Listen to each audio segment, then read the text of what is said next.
ಎಲ್ಲವೂ ಮುಗಿದು ಹೋಯಿತು, ಇನ್ನು ಏನಿದ್ದರೂ ಮತ್ತೆ ಮಾಮೂಲಿಯಂತೆ ಇದ್ದರೆ ಆಯಿತು ಅಂದುಕೊಂಡಿದ್ದಾಗ ಕರೋನಾ ಮತ್ತೆ ಬೇರೆ ರೂಪದಲ್ಲಿ ಮರುಕಳಿಸಿದಂತೆ ಕಾಣಿಸುತ್ತಿದೆ.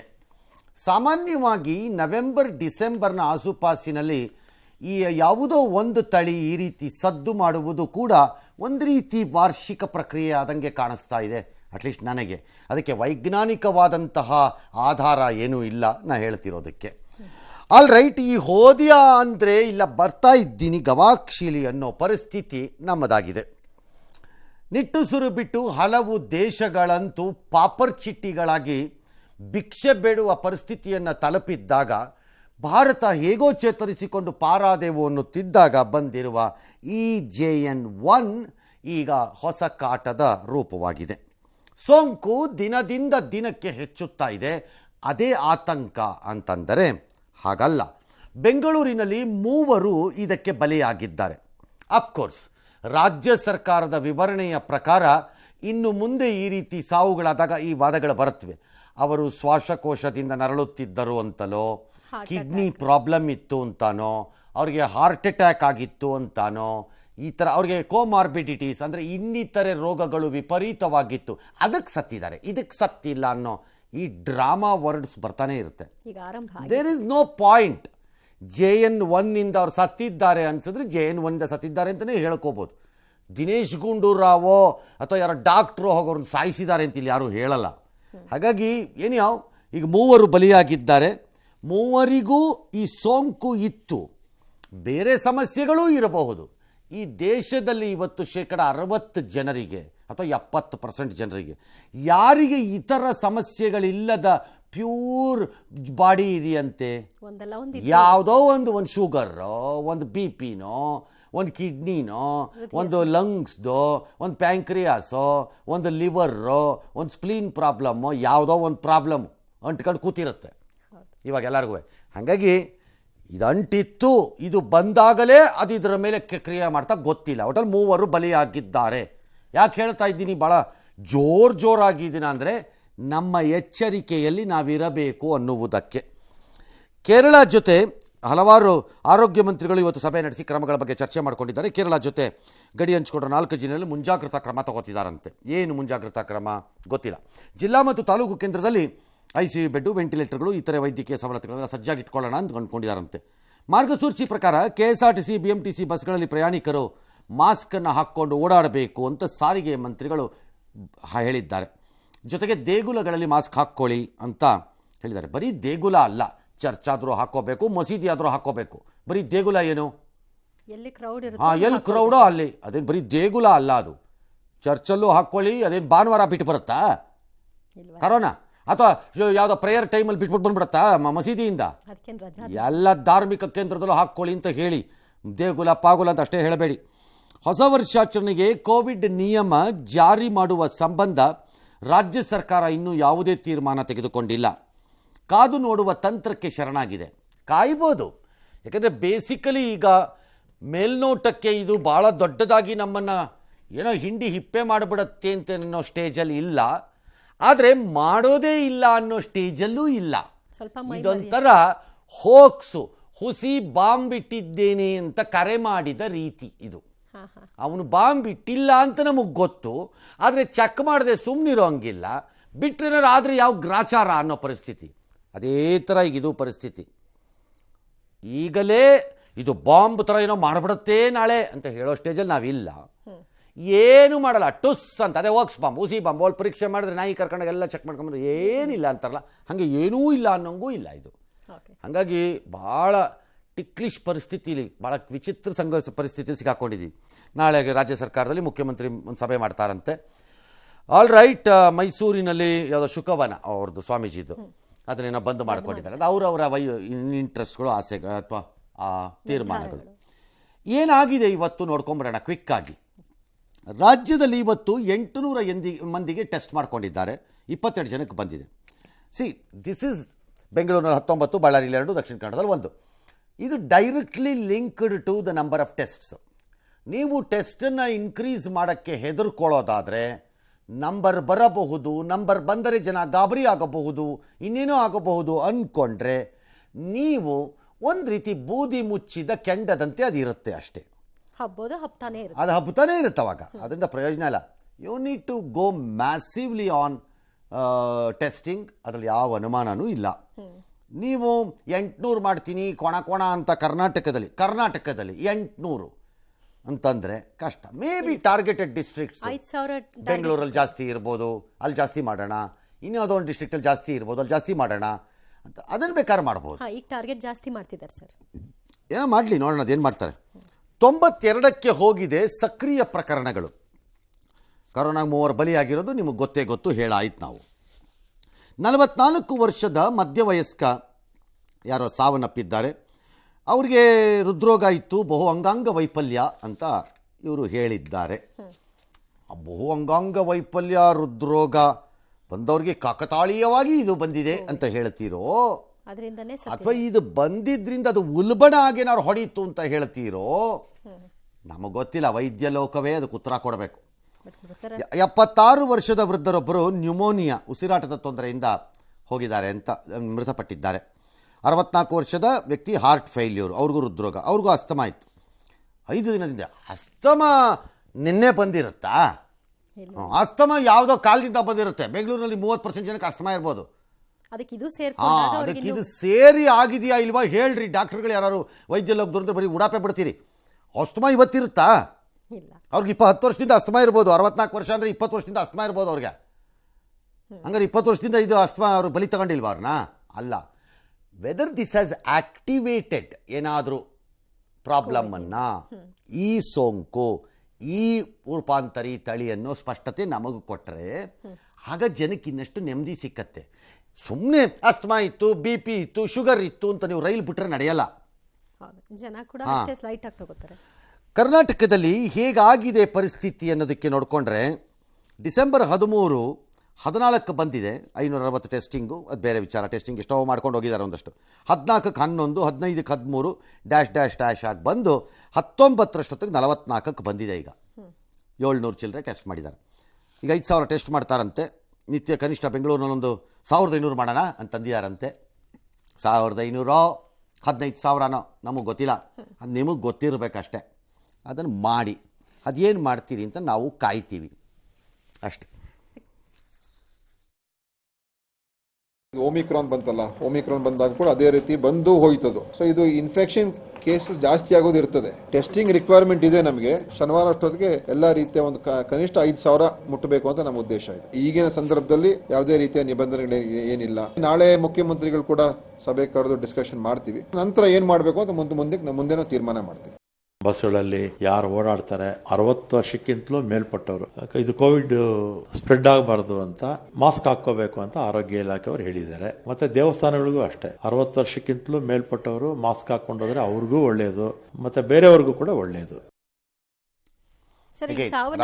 ಹೇಳ್ಬೇಕು, ಕರೆಕ್ಷನ್ ಹಾಕೊಳ್ಳಿ ನಾಳೆಗೆ. ದೇವಗುಲ ಅಷ್ಟೇ ಅಲ್ಲ, ಎಲ್ಲಾ ಕಡೆಗೂ ಹೇಳಿ.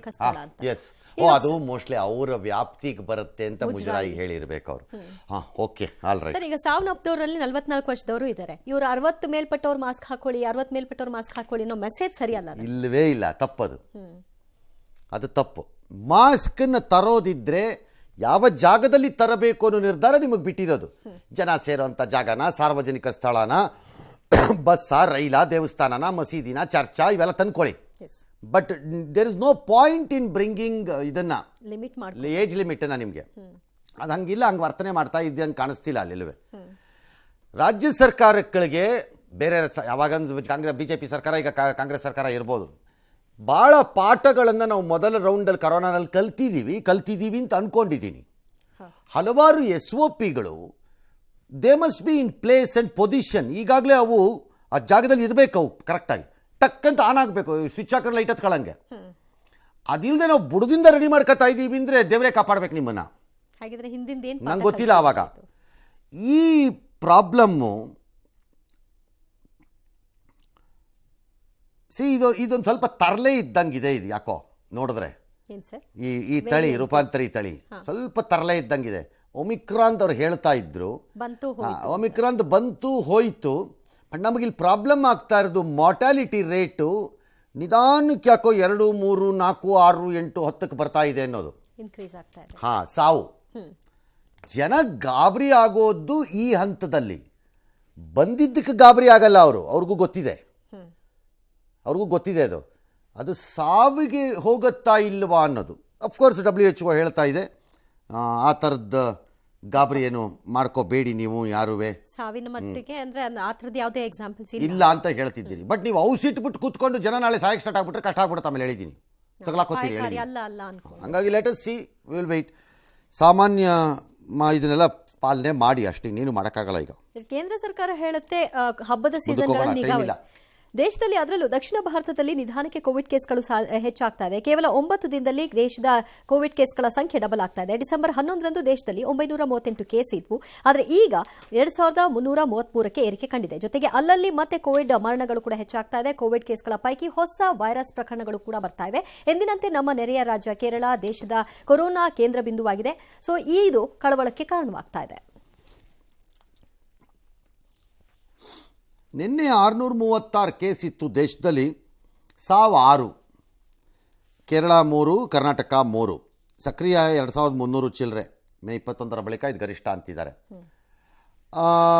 ಈ ಜೈನ್ ಒನ್ ಏನಾಗಿದೆ, ಈವರೆಗೆ 20, ಗೋವಾಲ್ 18. ಗೋವಾ ಫಿಲಮ್ ಫೆಸ್ಟಿವಲಲ್ಲಿ ಭಾಗವಹಿಸಿದವ್ರಿಗೆ ಕಾಡಿದೆ ಹೊಸ ತಳಿ ಅಂತಿದ್ದಾರೆ. ಮಹಾರಾಷ್ಟ್ರಲ್ಲೊಂದು, ಕೇರಳಲ್ಲೊಂದು, ಡ್ಯಾಶ್ ಡ್ಯಾಶ್ ಡ್ಯಾಶ್. ಸಕ್ರಿಯ ಪ್ರಕರಣಗಳ ಪಟ್ಟಿಯಲ್ಲಿ ಕೇರಳ ಟಾಪಲ್ಲಿದೆ 2041, ಕರ್ನಾಟಕ 92, ತಮಿಳುನಾಡು 77, ಮಹಾರಾಷ್ಟ್ರ 35, 23 ಗೋವಾನಲ್ಲಿ. ಹೆಚ್ಚಾಗಿ ದಕ್ಷಿಣ ಭಾರತದಲ್ಲಿ ಕಾಣಿಸ್ತಾ ಇದೆ. ಉತ್ತರ ಭಾರತದಲ್ಲಿ ನಮೂದಾಗ್ತಿಲ್ಲ ಅಂತ ಕೆಲವರ ವಾದ ಇದ್ದಂಗೆ ಅಥವಾ ಅಭಿಪ್ರಾಯ ಪ್ರಕಟವಾದಂಗೆ ಕಾಣಿಸ್ತಾ ಇದೆ. ಅದಕ್ಕಿಂತ ಮೂರ್ಖತನದ ವಾದ ಮತ್ತು ಅಭಿಪ್ರಾಯ ಇನ್ನೊಂದಿಲ್ಲ. ಇದು ಪ್ರದೇಶ ಸೀಮಿತ ವೈರಸ್ ಆಗಿ ಬಿಹೇವ್ ಮಾಡಲ್ಲ. ಆ ಭಾಗಕ್ಕೆ ಅದು ಸ್ಪ್ರೆಡ್ ಆಗಿಲ್ಲ ಅಂದ ಕಾರಣಕ್ಕೆ ಅಲ್ಲಿಗೆ ಬರಲ್ಲ ಅಂತ ಯಾರೂ ಅನ್ಕೋಬೇಕಾಗಿಲ್ಲ. ಯಾವ ಕ್ಷಣದಲ್ಲಿ ಬೇಕಾದರೂ ವೈರಸ್ಸು ಆ ಭಾಗದಲ್ಲೂ ಹಬ್ಕೋಬೋದು. ಅದೇನದು ಪ್ರದೇಶ ಸೀಮಿತ ಅಂತ ಏನಿಲ್ಲ. ಅದಕ್ಕೆ ದಕ್ಷಿಣ ಭಾರತಕ್ಕೆ ಮಾತ್ರ ಅಂತೆ ವೈರಸ್ ಇದು ಸೌತ್ ವೈರಸ್ಸು, ಇದು ನಾರ್ತ್ ವೈರಸ್ಸು, ಇದು ಈಸ್ಟ್ ವೈರಸ್ಸು, ವೆಸ್ಟ್ ವೈರಸ್ಸು ಅಂತ ಏನಿಲ್ಲ. ಹಾಗಾಗಿ ಇವೆಲ್ಲ ಸುಮ್ಮನೆ ನಿಮ್ಮ ಸಮಾಧಾನಕ್ಕೆ ನೀವು ಹೇಳ್ಕೋಬೇಕಾದಷ್ಟೇ. ನಾಳೆ ಸ್ಟಾರ್ಟ್ ಆದರೆ ನಾರ್ತ್ ಇಂಡಿಯಾನಲ್ಲೂ ಹಾಗೆ ಹೋಗ್ಬೋದು. ಆವಾಗ ಅದಕ್ಕೆಲ್ಲ ಹಾಗೆಲ್ಲ ಇಲ್ಲ, ವ್ಯತ್ಯಾಸ ನನಗೇನು ದೊಡ್ಡದಾಗಿ ಕಾಣಿಸ್ತಿಲ್ಲ. Still we will have to wait and see ಇದು ಯಾವ ರೂಪವನ್ನು ಪಡ್ಕೊಳ್ಳುತ್ತೆ ಮುಂದಿನ ದಿನದಲ್ಲಿ ಅಂತ. ಕೋವಿಡ್ ಉಪತಳಿ JN1 ವೈರಸ್ ಬಗ್ಗೆ ಅಲರ್ಟ್ ಆಗಿರುವಂತೆ ಕೇಂದ್ರ ಸರ್ಕಾರ ಎಲ್ಲ ರಾಜ್ಯಗಳಿಗೆ ಅಲರ್ಟ್ ಮಾಡ್ತಾ ಇದೆ. ಆದರೆ ಇದರ ಬಗ್ಗೆ ಆತಂಕ ಪಡಬೇಕಿಲ್ಲ ಅಂತ ಮಾತನ್ನು ಕೂಡ ಹೇಳ್ತಾ ಇದೆ. ಕೋವಿಡ್ ಹೆಚ್ಚಾಗ್ತಾ ಇರೋ ಹಿನ್ನೆಲೆಯಲ್ಲಿ ಇಂದು ಕೇಂದ್ರ ಆರೋಗ್ಯ ಸಚಿವ ಮನ್ಸುಖ್ ಮಾಂಡವಿಯಾ ಎಲ್ಲ ರಾಜ್ಯಗಳ ಆರೋಗ್ಯ ಸಚಿವರ ಜೊತೆ ವರ್ಚುವಲ್ ಸಭೆ ನಡೆಸಿದ್ರು. ಈ ಸಂದರ್ಭದಲ್ಲಿ ಹಲವು ಸಲಹೆ ಸೂಚನೆಗಳನ್ನ ಕೊಟ್ಟರು. ಈ ಸಭೆಯಲ್ಲಿ ಸಚಿವ ದಿನೇಶ್ ಗುಂಡೂರಾವ್ ಪಾಲ್ಗೊಂಡಿದ್ರು. ನಾವು ಎಲ್ಲಾ ರೀತಿಯಿಂದ ಸನ್ನದ್ಧರಾಗಿದ್ದೀವಿ, ಆದರೆ ಅಗತ್ಯ ಬಿದ್ದರೆ ನೆರವು ಕೇಳ್ತೀವಿ, ಸಹಕಾರ ಕೊಡಿ ಅಂತ ಕೇಂದ್ರ ಸಚಿವರನ್ನ ಕೋರಿದ್ದಾರೆ. ಈಗಾಗಲೇ ನಾವೆಲ್ಲ ರೆಡಿ ಮಾಡ್ಕೊಂಡಿದ್ದೀವಿ. ಅವರು ಅದನ್ನೇ ಪುನರುಚ್ಚಾರ ಮಾಡಿದ್ದಾರೆ. ಎಲ್ಲ ಆಕ್ಸಿಜನ್ ಸಪ್ಲೈಸು, ಆಮೇಲೆ ವೆಂಟಿಲೇಟರ್ಸು, ಐಸೋಲೇಷನ್ ಬೆಡ್ಸ್ ಇರಬಹುದು, ಇದೆಲ್ಲವೂ ಕೂಡ ಸರಿಯಾದ ಪ್ರಮಾಣದಲ್ಲಿ ಎಲ್ಲ ನೀವು ನಿಗಾವನ್ನು ವಹಿಸಬೇಕು ಅಂತ ಹೇಳಿದ್ದಾರೆ. ಈಗಾಗಲೇ ನಾವು ಅದರ ಬಗ್ಗೆ ಮಾಡಿದ್ದೀವಿ ಅಂತ ನಾವು ಹೇಳಿದ್ದೀವಿ. ಅವರಲ್ಲಿ ನಾವು ಏನು ರಿಕ್ವೆಸ್ಟ್ ಮಾಡಿದ್ದೀವಿ ಅಂತ ಹೇಳಿದ್ರೆ, ಏನು ನಮ್ಮ ವೆಂಟಿಲೇಟರ್ಸ್ ಇದೆ ಅದರದ ಒಂದು ಏನು ಮೇಂಟೆನೆನ್ಸ್ ಇದೆ PM ಕೇರ್ ವೆಂಟಿಲೇಟರ್ಸ್, ಅದಕ್ಕೆ ಸ್ವಲ್ಪ ನೀವು ಸಹಕಾರ ಮಾಡಬೇಕು ಅಥವಾ ಕಮ್ಮಿ ಮಾಡಿಸಿ ಅಂತ ಹೇಳಿದ್ದೀವಿ. ಅದನ್ನು ಮಾತಾಡ್ತೀವಿ ಅಂತ ಅವರು ಹೇಳಿದ್ದಾರೆ. ಕೇಂದ್ರ ಏನು ಹೇಳಿದೆ ಅಂದರೆ, ಎಲ್ಲರೂ ಒಟ್ಟಾಗಿ ಕೆಲಸ ಮಾಡೋ ಟೈಮ್ ಇದು. ಆಬ್ವಿಯಸ್ಲಿ ಕೋವಿಡ್ ಬಗ್ಗೆ ಆತಂಕ ಪಡಬೇಡಿ, ಎಚ್ಚರಿಕೆಯಿಂದ ಇರೋಣ, ಆಸ್ಪತ್ರೆಗಳೆಲ್ಲ ರೆಡಿ ಮಾಡ್ಕೊಳ್ಳಿ, ಸೋಂಕು ನಿಯಂತ್ರಣ ಮಾಡೋಣ, ಜನರಲ್ಲಿ ಜಾಗೃತಿ ಮೂಡಿಸಬೇಕು, ಡ್ಯಾಶ್ ಡ್ಯಾಶ್ ಅಂತ ಹೇಳಿದ್ದಾರೆ. ಆರೋಗ್ಯ ವಿಚಾರದಲ್ಲಿ ರಾಜಕೀಯ ಏನು ಬೇಡ, ನಾವೆಲ್ಲ ಸಹಕಾರ ಕೊಡ್ತೀವಿ. ಹಬ್ಬದ ಸೀಸನ್ನು, ಚಳಿಗಾಲ, ಹಾಗಾಗಿ ಸ್ವಲ್ಪ ಮುಂಜಾಗ್ರತೆ ಹೆಚ್ಚಿರಲಿ ಅಂತ ಅವರೇನೋ ಹೇಳಿದ್ದಾರೆ.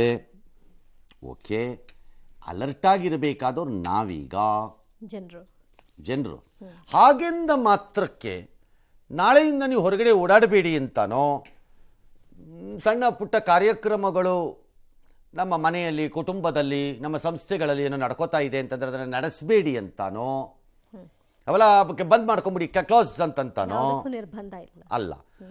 ಮತ್ತು ಕೆಲವರಿಗಿರುವ ಏಕೈಕ ಗೋಜಲು ಅಥವಾ ಆತಂಕ ಒಂದೇ ಒಂದು, ಪಾಪ ತುಂಬ ಜನಕ್ಕಿರೋದು, ನನಗಂತೂ ಬೆಂಗಳೂರಲ್ಲಿ ತುಂಬ ಕಾಣಿಸ್ತಿದೆ, ನ್ಯೂ ಇಯರ್ ಇರುತ್ತಾ ಇರಲ್ವಾ, ನ್ಯೂ ಇಯರ್ ಹೋಗ್ಬಾರ್ದ, ತಡೆದು ಬಿಡ್ತಾರ ತಡೆಯಲ್ವಾ, ಅದೊಂದೇ ಜೀವನದ ಏಕೈಕ ಗುರಿ ಈಗ ಸದ್ಯಕ್ಕೆ. ತುಂಬ ಜನ, ಸ್ವಲ್ಪ ಅಲ್ಲಿ ಎಲ್ಲರಿಗೂ ಅಲ್ಲದೆ ಇರ್ಬೋದು, ಕೆಲವರಿಗೆ ಅವರಿಗೆ ಒಂದೇ ಒಂದು ಪಾಯಿಂಟ್, ನೀವು ಸೆಲೆಬ್ರೇಟ್ ಮಾಡಬಾರ್ದು ಅಂತ ಆ್ಯಸ್ ಆನ್ ಟುಡೇ ಯಾರೂ ಹೇಳ್ದಂಗೆ ಕಾಣಿಸ್ತಾ ಇಲ್ಲ. ಆ ಥರ ನಿರ್ಬಂಧ ಇದೆ. ಹೇಗೆ ಸೆಲೆಬ್ರೇಟ್ ಮಾಡಬೇಕು ಅನ್ನೋದನ್ನ ಈ ಎಲ್ಲ ರೋಗದ ಹಿನ್ನೆಲೆಯಲ್ಲಿ ನೀವೇ ತೀರ್ಮಾನ ತಗೊಳ್ಳಿ ಕರೆಕ್ಟಾಗಿ. ಸ್ವಯಂ ಪ್ರೇರಿತವಾಗಿ ಅಷ್ಟೇ, ನೀವೇ ತೀರ್ಮಾನ ತಗೊಳ್ಳಿ. ಮಕ್ಕಳಾಗಿದ್ದರೆ ಪೋಷಕರು ತಗೊಳ್ಳಿ. ನೀವು ಪೋಷಕರೇ ಆ ರೀತಿ ಕುಣಿಯೋರು ಅನ್ನೋದಾದರೆ ಪೋಷಕರೇ ನಿಮ್ದನ್ನು ತೀರ್ಮಾನ ನೀವು ಮಾಡ್ಕೊಳ್ಳಿ. ಯಾರೂ ಮಾಡಬೇಡಿ ಅಂತ ಹೇಳಿಲ್ಲ. ಆ ಪರಿಸ್ಥಿತಿ ಬಂದಿದೆ ಅನ್ನೋಂಗೆ ಕಾಣಿಸಿಲ್ಲ ಇನ್ನೂ ಸರ್ಕಾರಗಳ ಪ್ರಕಾರ. ಆದರೆ ಹೇಗೆ ಮಾಡಬೇಕು, ಎಂಥ ಜಾಗದಲ್ಲಿ ಮಾಡಬೇಕು, ಎಷ್ಟು ಜನ ಇರುವ ಕಡೆ ನಾನು ಹೋಗಬಹುದು ಅಥವಾ ಹೋಗಬೇಕಾಗಿದೆಯಾ, ಅನಿವಾರ್ಯತೆ ಇದೆಯಾ, ಅದು ಆ ಜಾಗಕ್ಕೇ ಹೋಗಿ ನ್ಯೂ ಇಯರ್ ಮಾಡೋದು, ಅದನ್ನು ನೀವು ತೀರ್ಮಾನ ಮಾಡ್ಕೊಳ್ಳಿ ಈಗ. ಯಾಕಂದರೆ ಇದೆಲ್ಲ ಮಾಡಿದ ಮೇಲೆ ನೀವು ಜಾಸ್ತಿ ಆಯಿತು ಅಂದರೆ ಯಾರನ್ನೋ ಬೈಕೊಂಡು ಓಡಾಡಿದ್ರೆ JN1 okay going to blame Dinesh Gundu Rao ಅಂತನೋ ಮನ್ಸುಖ್ ಮಂಡ್ವಿ ಅಂತನೋ ಹೇಳಲ್ಲ. ಅಷ್ಟು ಮಾತ್ರ ನಿಜ. ಕೋವಿಡ್-19 ಮಾಡಿದ್ದಂತಹ ಕೌಟುಂಬಿಕ ವ್ಯವಸ್ಥೆಯ ಮೇಲೆ ಮಾಡಿರುವಂತಹ ದಾಳಿ ಮತ್ತು ಅನಾಹುತಗಳನ್ನು ಈಗಲೂ ನೋಡ್ತಾ ಇದ್ದೀನಿ ನಾನು. ಇನ್ನು ಎಷ್ಟೋ ಕಡೆ ನನಗೆ ಈಗಲೂ ಬರ್ತಾ ಇದೆ ಕೆಲವು ಸರಿ ಕಾಗದಗಳು, ಕೆಲವು ಸರಿ ಅಲ್ಲ, ಸಾಮಾನ್ಯವಾಗೇ ಬರುತ್ತೆ ಕಾಗದಗಳು.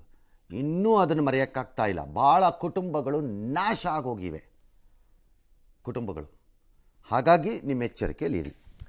JN1 ವೈರಸ್ ಬಗ್ಗೆ ವಿಶ್ವ ಆರೋಗ್ಯ ಸಂಸ್ಥೆ ಮೊದಲ ಬಾರಿಗೆ ಮಾಹಿತಿಯನ್ನು ಹಂಚಿಕೊಂಡಿದೆ. ಅಷ್ಟಕ್ಕೂ ವಿಶ್ವ ಆರೋಗ್ಯ ಸಂಸ್ಥೆ ಹೇಳಿದ್ದೇನು ಅನ್ನೋದನ್ನು ನೋಡೋಣ.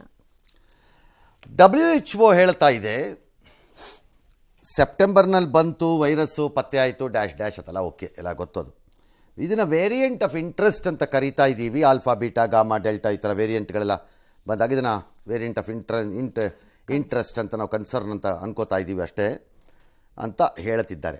ನೀವು ಅದನ್ನು WHO ವೇರಿಯಂಟ್ ಆಫ್ ಇಂಟ್ರೆಸ್ಟೋ ಕನ್ಸರ್ನೋ ಅಂತ ಕರಿತೀರೋ, ಗಾಮಾ ಅಂತ ಕರಿತೀರೋ, ಬೀಟಾ ಅಂತ ಕರಿತೀರೋ, ಆಲ್ಫಾ ಅಂತ ಕರಿತೀರೋ, ಏನೂ ಅರಿಯದ ನಮಗೇನು ಸಂಬಂಧ? ನಮಗೆ ಬೇಕಾಗಿರೋದು ಇಷ್ಟೇ. ಇದು ಹಿಂದೆ ಬಂದಂತಹ ಕರೋನಾ ವೈರಸ್ಸಿನ ರೋಗಾಣು ರೀತಿಯಲ್ಲಿ ನಮ್ಮ ಪ್ರಾಣಕ್ಕೆ ಮುಳುವಾಗತ್ತಾ ಆಗಲ್ವಾ? ಬಂದರೂ ಆ ರೀತಿ ಆಗದ ವೈರಾಣು ಇದ, ಅಷ್ಟೇ ನಮಗೆ ಬೇಕಾಗಿರೋದು. ನಮಗೆ ಅಷ್ಟು ಬಂದರೆ ಸಾಕು. ನಮಗೆ ನೀವು ಊರಲ್ಲಿ ಇಲ್ಲದೆ ಇರೋದೆಲ್ಲ ಹೇಳಿದ್ರೆ ನಮಗೇನು ಅರ್ಥವೂ ಆಗಲ್ಲ, ನಮಗೆ ಬೇಕಾಗೂ ಇಲ್ಲ.